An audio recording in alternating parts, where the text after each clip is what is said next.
Assalamualaikum warahmatullahi wabarakatuh. Selamat siang, salam sejahtera bagi kita semua. Om Swastiastu, Namo Buddhaya, salam kebajikan. Kepada yang terhormat Bapak atau Ibu penguji, perkenalkan nama saya Renaldi Adrian dengan NIM 2461011436664 dari LPTK Universitas PGRI Kanjuruhan Malang. Bidang studi pendidikan Pancasila. Pada hari Kamis 17 Juli 2025, saya akan melakukan ujian kinerja di UPTD SMA Yadika 1 pada mapel pendidikan Pancasila dengan materi saya berpancasila dalam keseharian masyarakat. Terima kasih, selamat menyaksikan. Assalamualaikum warahmatullahi wabarakatuh.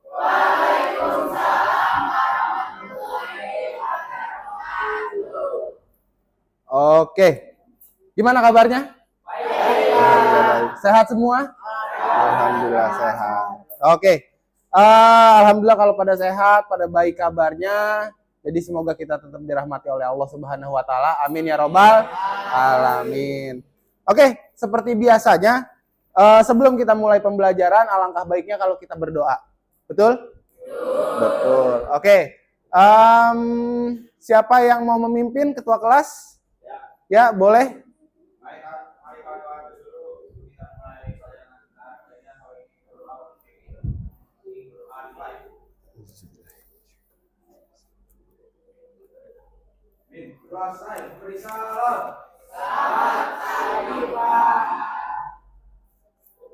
Selamat pagi. Oke, saya mulai absen dari Aldo. Aldo ada? Aldo hadir. Alivia hadir. Andini hadir. Arina hadir. Desti hadir. Faiza Gaiska hadir. Fatir izin ya? Oke, Fatir izin. Oke. Nah, setelah itu kemarin kan kita udah mempelajari tentang konsep Pancasila, betul? Betul. Nah, pertemuan kali ini kita akan lebih menggali tentang konsep Pancasila. Tapi sebelumnya untuk meningkatkan rasa nasionalisme kita dan rasa kebanggaan kita terhadap tanah air, mari kita menyanyikan lagu Indonesia Raya untuk meningkatkan perasaan rasa cinta dan bangga kita terhadap Indonesia. Oke, boleh lihat ke depan?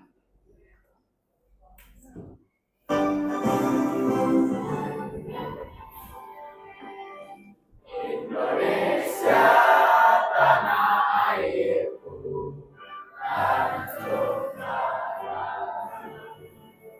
di sanalah aku berdiri, jadi pandu ibuku. Indonesia kebangsaanku, bangsa dan tanah airku. Marilah kita berseru, Indonesia bersatu. Hiduplah tanahku, hiduplah negeriku, bangsaku, rakyatku semuanya. Bangunlah jiwanya, bangunlah badannya untuk Indonesia Raya. Oke, selesai. Boleh duduk.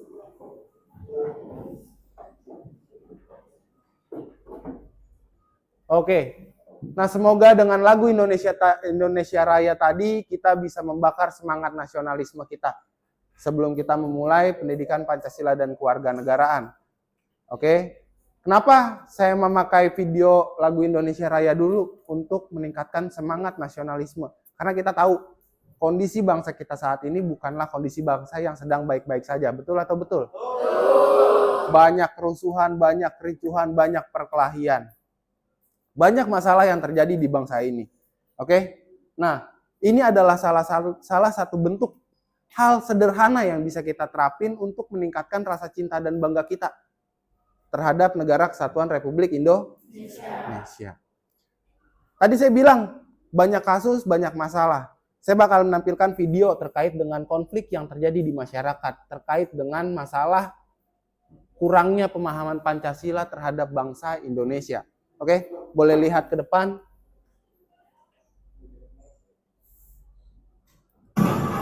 Tawuran ini terjadi pada awal Mei di Manggarai, Jakarta. Puluhan orang terlihat menyerang satu sama lain di siang bolong, beberapa di antaranya dengan tangkai besi. Ini adalah salah satu video tawuran di wilayah Manggarai yang menyebabkan korban jiwa. Menurut kalian, pantas gak sih orang Indonesia masih melaksanakan tawuran? Kenapa? Apa karena sesuai dengan ajaran Pancasila? Kurangnya kesadaran akan norma. Masih banyak orang yang gak sadar atau gak paham tentang konsep aturan norma. Sebagai manusia, sebagai makhluk sosial, dan sebagai bagian dari masyarakat. Masih banyak orang-orang yang berpikir, ya udah yang penting seneng, yang penting enjoy, yang penting main, yang penting masa muda saya berwarna dan bahagia. Masih nggak berpikir, sudah melihat video, membangkitkan semangat nasionalisme, dan menjelaskan tentang nilai-nilai Pancasila yang memang harus ada di dalam masyarakat. Pasti mulai bertanya-tanya dong, pasti mulai berpikir, Pak, Pancasila apaan sih? Dari tadi ngomongin Pancasila, Pancasila, Pancasila, betul? Betul.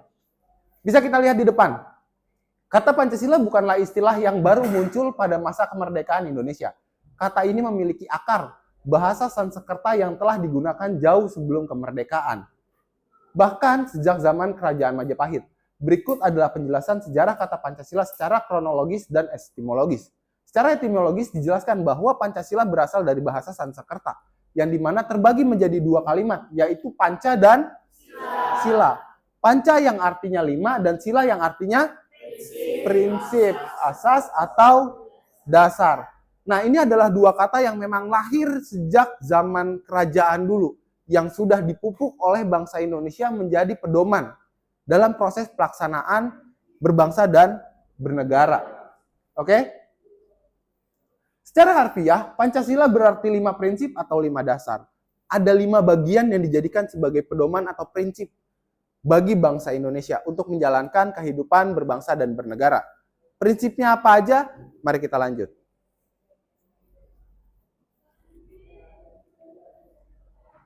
Selanjutnya menjelaskan tentang prinsip yang bakal kita bahas selanjutnya. Tapi sebelum kita masuk ke dalam prinsipnya, kita bahas dulu sejarah terbentuknya Pancasila. Penggunaan dalam naskah kuno. Kata Pancasila telah ditemukan dalam kitab Sutasoma karya Mpu Tantular dari abad ke-14 pada masa kerajaan Majapahit. Dalam kitab tersebut, Pancasila merujuk pada 5 ajaran utama dalam kehidupan beragama dan bermasyarakat. Ada 5 bagian nih. Ya kan? Yang pertama, tidak boleh membunuh. Yang kedua, tidak boleh mencuri. Yang ketiga, tidak boleh berbuat zina.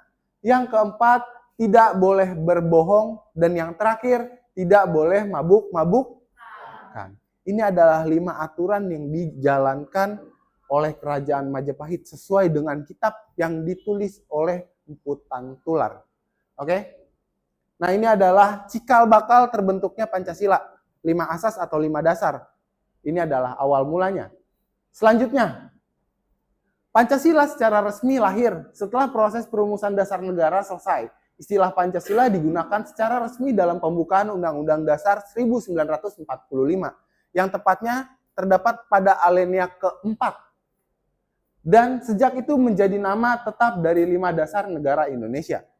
Menjelang kemerdekaan Indonesia, Jepang membentuk Badan Penyelidik Usaha-Usaha Persiapan Kemerdekaan Indonesia BPUPKI pada tanggal 29 April 1945. Dengan tujuan BPUPKI adalah untuk mempersiapkan dasar dan bentuk negara Indonesia yang akan merdeka. Jadi sebelum Pancasila itu lahir atau terbentuk atau terbit, ada peran serta bangsa lain, yaitu bangsa Jepang, yang memberikan hak kepada bangsa Indonesia untuk merdeka. Nah, hak yang diberikan oleh Jepang kepada bangsa Indonesia adalah pembentukan organisasi kemerdekaan yang disebut sebagai BPUPKI.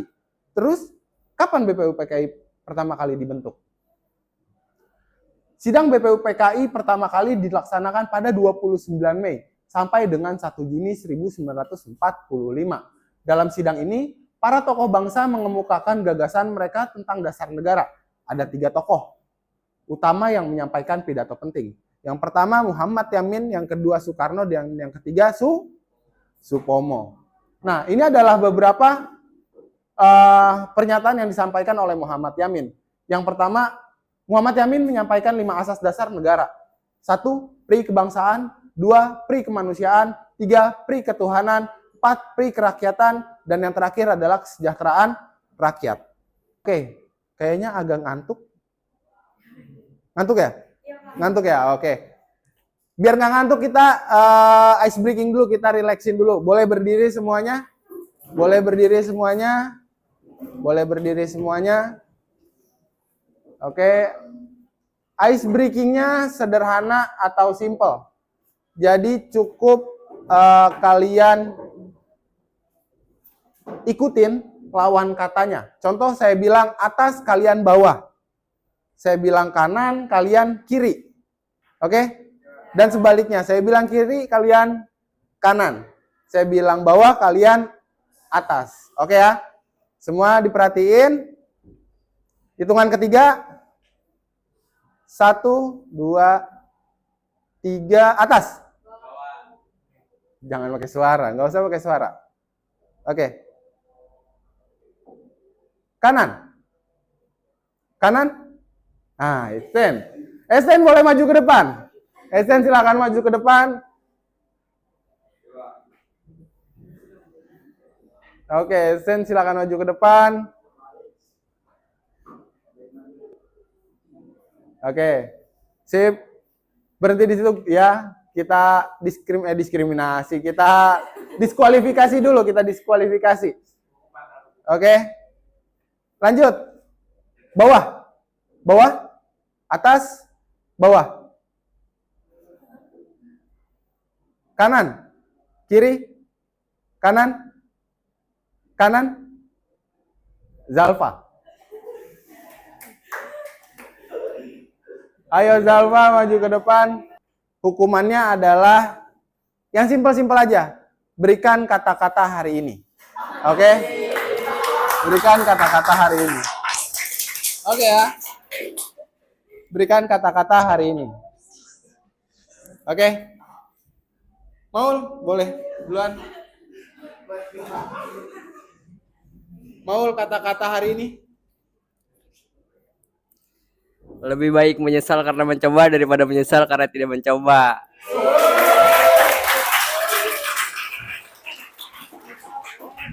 Boleh langsung duduk. Tuh, lebih baik mencoba daripada tidak sama sekali. Keren quote-nya Maul. Oke, kita disemangatin. Jangan lupa bersyukur, terus mencoba. Jangan takut gagal. Yakin aja sama diri sendiri, yakin aja dengan apa yang memang kita punya, kita yakini. Karena sesungguhnya proses tidak akan mengkhianati hasil. Udah nggak ngantuk? Udah ya, jangan ngantuk-ngantuk lagi. Nah, lanjut. Sebentar. Oke. Selanjutnya adalah sidang PPKI. Oke. Nah, ini lanjutan dari Panitia 9 dan Piagam Jakarta. Selanjutnya dibentuklah organisasi yang bernama PPKI. Sidang PPKI dan pengesahan Undang-Undang Dasar 1945. Pada tanggal 18 Agustus 1945 setelah proklamasi kemerdekaan, Panitia Persiapan Kemerdekaan Indonesia atau PPKI mengesahkan Undang-Undang Dasar Negara Republik Indonesia atau Undang-Undang Dasar 1945 yang di dalamnya memuat rumusan final Pancasila di pembukaan Undang-Undang Dasar 1945. Nah, pada sidang PPKI disahkanlah atau ditetapkanlah Undang-Undang Dasar sebagai aturan atau sebagai hukum dasar bagi negara kesatuan Republik Indonesia.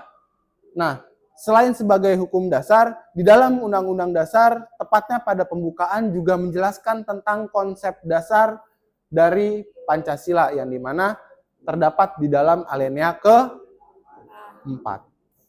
Sampai sini dulu nih, ada yang mau ditanyain? Boleh, Olive? Pak, kenapa sih bangsa Indonesia memilih Pancasila? Pak, kenapa bangsa Indonesia milih Pancasila sebagai ideologinya? Oke, pertanyaannya bagus, menarik. Kita gali dari sejarahnya atau ke belakangnya. Kenapa bangsa Indonesia memilih Pancasila sebagai ideologinya? Kita gali dari sejarahnya, yang dimana bangsa Indonesia adalah bangsa yang beragam, bangsa yang bermacam-macam, bangsa yang terlahir berdasarkan sejarah, bangsa yang diciptakan bukan sekedar ada aja, melainkan berproses. Nah, yang kita tahu di mana bangsa Indonesia itu sudah memiliki cikal bakal itu, sudah memiliki cikal bakal dari Pancasila itu, atau secara harfiahnya udah ada lah pada diri bangsa Indonesia itu sendiri. Nah, diperkuat oleh Kitab Sutasoma, karyanya Empu Tantular yang berada yang ada pada era Kerajaan Majapahit, itu menekankan lebih detail lagi tentang konsep Pancasila. Tapi bukan hanya itu, sebenarnya Bung Karno dan kawan-kawan udah menceritakan itu sebelumnya. Dia bilang gini, Bung Karno, bangsa kita, orang Jawa dulu tuh udah kenal roh, orang Jawa dulu tuh udah kenal batu, udah tahu kayu, dan udah tahu pohon-pohon besar yang disembah. Jadi, bangsa kita atau orang Jawa dulu tuh udah tahu Tuhan.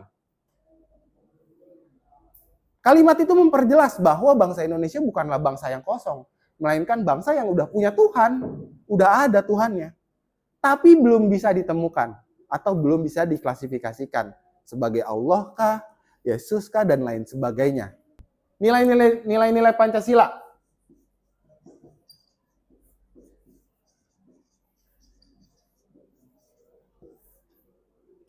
Nilai Pancasila kebagi jadi 3 bentuk nilai. Ini adalah nilainya. Vika? Jadi seperti yang dijelaskan tadi, jadi ada 3 nilai. Ada nilai dasar, nilai instrumental, dan nilai praksis. Oke. Cukup? Cukup. Selanjutnya kita bakal ngebahas nilai-nilai Pancasila dalam proses penerapan dalam kehidupan sehari-hari atau biasa disebut sebagai nilai praksis. Yang pertama adalah ketuhanan yang Maha Esa. Nilai ini menekankan kepada kepercayaan dan ketakwaan kepada Tuhan yang Maha Esa, serta pentingnya menjalankan ajaran agama. Contoh pengamalannya adalah toleransi antara umat beragama, menjalankan ibadah sesuai dengan keyakinannya masing-masing, dan menjaga kerukunan. Ini adalah konsep ketuhanan yang Maha Esa. Secara praksis atau secara penerapannya, dia mengajarkan kita tentang bagaimana sih kita menjalankan agama kita masing-masing dan menghargai agama orang lain. Bagi yang Islam berarti bisa menjalankan syariat sesuai dengan ajarannya masing-masing. Bagi yang bukan Islam pun sama. Terus bagaimana kita menyikapi kedua perbedaan ini? Toleransi. Jangan menganggap bahwa agama A dan B adalah agama yang berbeda atau musuh, melainkan sahabat seiman, sahabat dalam kehidupan berbangsa dan bernegara. Oke. Nah, itu nilai ketuhanan. Selanjutnya adalah nilai kemanusiaan. Kemanusiaan yang adil dan beradab. Nilai ini menyoroti pentingnya pengakuan dan perlakuan terhadap manusia sesuai dengan harkat dan martabat sebagai makhluk Tuhan. Contoh pengamalannya adalah menghormati hak asasi manusia, menjunjung tinggi nilai kemanusiaan, dan bersikap adil terhadap sesama. Oke? Nah, nilai kemanusiaan yang adil dan beradab ini menjelaskan tentang nilai-nilai empati kita terhadap orang lain. Rasa empati kita, rasa melindungi kita, rasa menyayangi kita terhadap orang lain.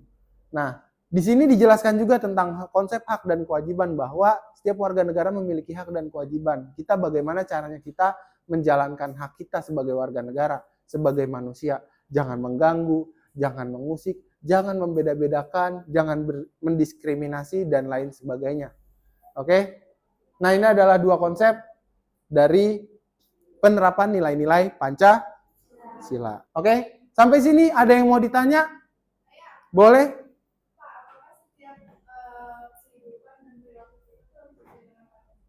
Oke. Apakah setiap kehidupan dan perilaku kita harus sesuai dengan Pancasila? Iya. Kenapa iya? Kok saya bisa bilang iya? Iya, karena setiap sendi kehidupan kita harus berlandaskan Pancasila.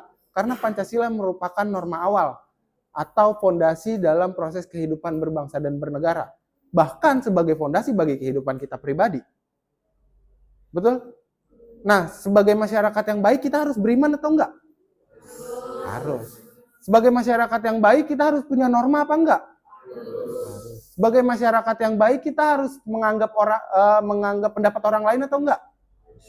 Pancasila sebagai fondasi bukan hanya kehidupan berbangsa, melainkan kehidupan pribadi kita. Karena di saat kita menjadi manusia baik, maka lingkungan akan menjadi orang baik juga untuk diri kita sendiri. Gitu. Karena itu sebagai norma awal. Cecil, oke? Bisa dipahami? Oke. Paham. Ada lagi yang mau ditanya? Esten, apa Esten?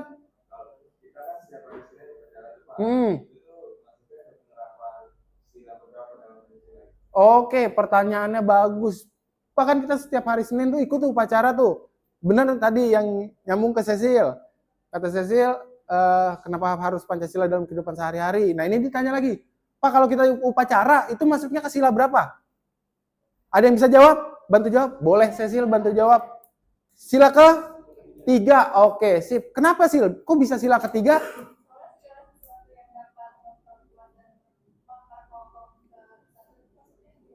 Oke, sip. Betul. Tepuk tangan buat Cecil yuk. Oke. Keren. Betul. Jadi sesuai sama apa yang dibilang sama Cecil. Sila ke-3, karena segala sesuatu perilaku, tindakan yang sifatnya memperkuat dan memperkokoh persatuan dan kesatuan, itu pasti masuk sila ke-3. Kita upacara, panas-panasan, ya kan? Cuma buat hormat sama bendera merah putih. Tujuannya supaya kita bangga, kita tahu kalau kita Indonesia. Sila ke-3, persatuan Indonesia.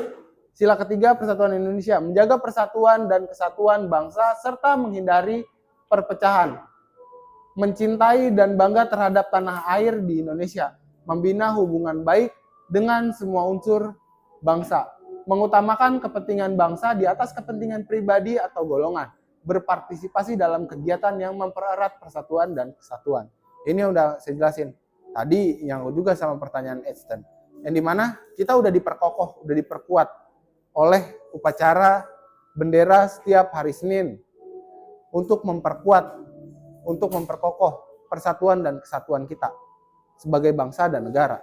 Oke, lanjut sila keempat, kerakyatan yang dipimpin oleh hikmah kebijaksanaan dalam permusyawaratan perwakilan, melakukan musyawarah dalam mengambil keputusan, mengambil pendapat orang lain meskipun menghargai pendapat orang lain meskipun berbeda, aktif dalam memberikan pendapat dan menerima saran, menghargai keputusan yang telah disepakati bersama, menghindari sikap egois, dan mementingkan diri sendiri dalam pengambilan keputusan. Nah ini lebih ke arah kita menghargai apa yang memang sudah menjadi kesepakatan kelompok. Terakhir, sila kelima, keadilan sosial bagi seluruh rakyat Indonesia. Yang pertama adalah kita harus berlaku adil terhadap semua orang tanpa memandang latar belakang. Menjaga keseimbangan hak dan kewajiban, menghormati hak-hak orang lain, menghindari sikap boros dan gaya hidup mewah-mewahan.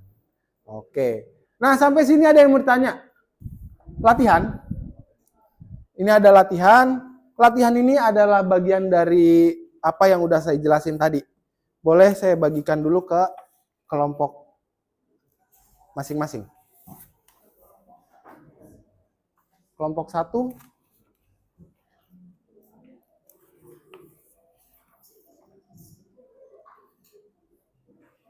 Kelompok 2.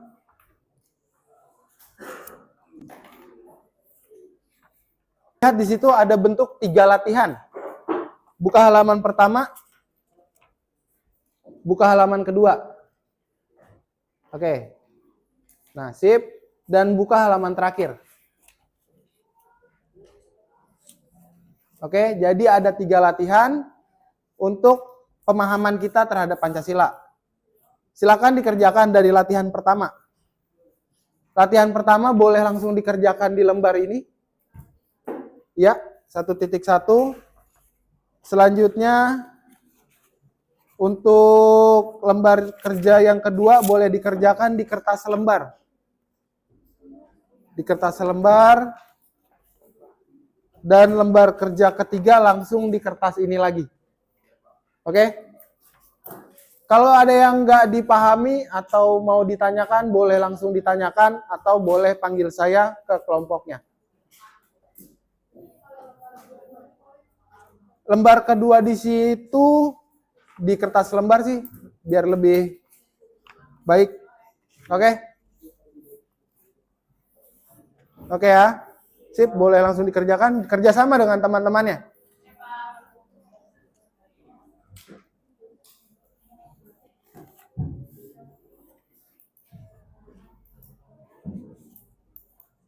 Kenapa? Oh, lagu diskusi. Oke, lanjut. Silakan.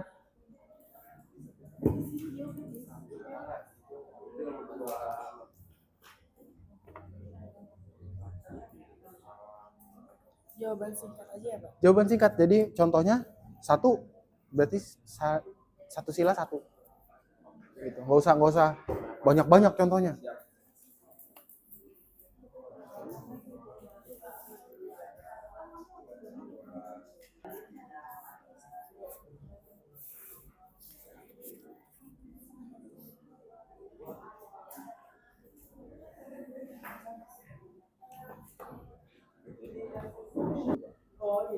Oke. Diskusi bareng, ngobrol. Bisa nggak sih Mas sila kedua menghormati kewajiban sila? Bisa. Itu apa nih? Contohnya bisa menghormati hak orang lain. Nama kelompoknya ditulis dong. Sampai sila kelima. Ada? Itu. Nah, yang ini kamu pilih aja nih. Studi kasusnya kan ada 1, Ya, pilih kan udah aku bilang. 2, 3, 4. Nah, pilih dari salah satu itu. Aku udah ngerti. Nggak apa-apa. Zalfa sebagai ketua kelompok boleh membimbing teman-temannya. Jadi biar ada porosnya. Jadi Zalfa sebagai guru di dalam kelompok masing-masing. Udah selesai, boleh.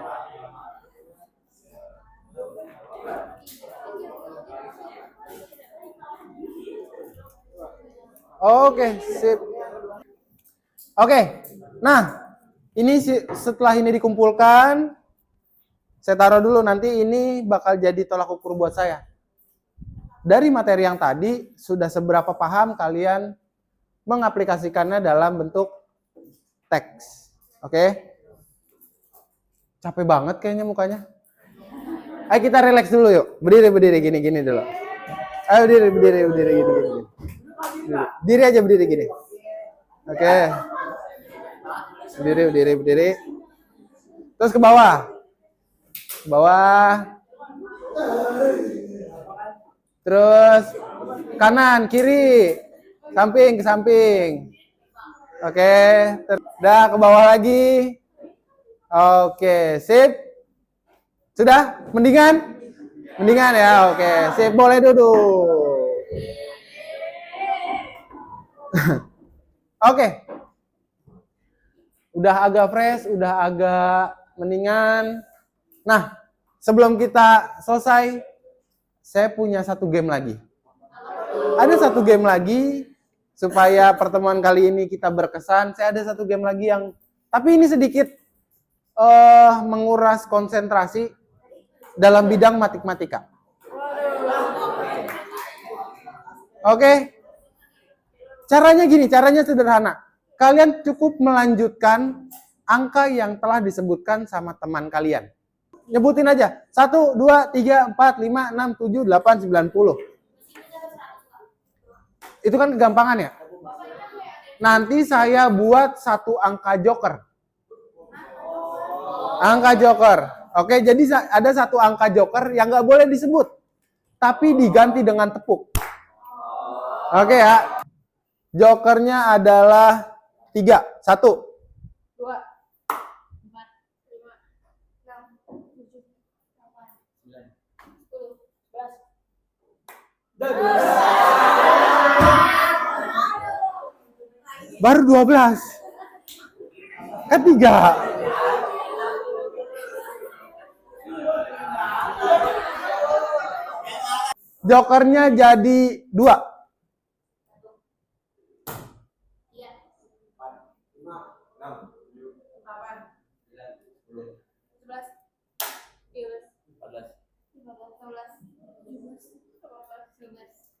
Nah.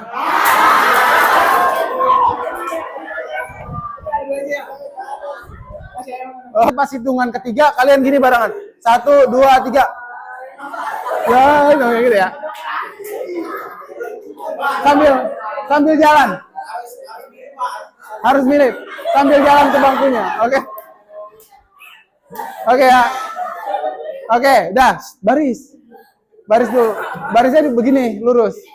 Barisnya lurus. Ya, barisnya lurus. Hitungan ketiga hitung bareng-bareng ya. 1, 2, 3. Oke, kita kasih tepuk tangan aja buat teman-teman yang di depan.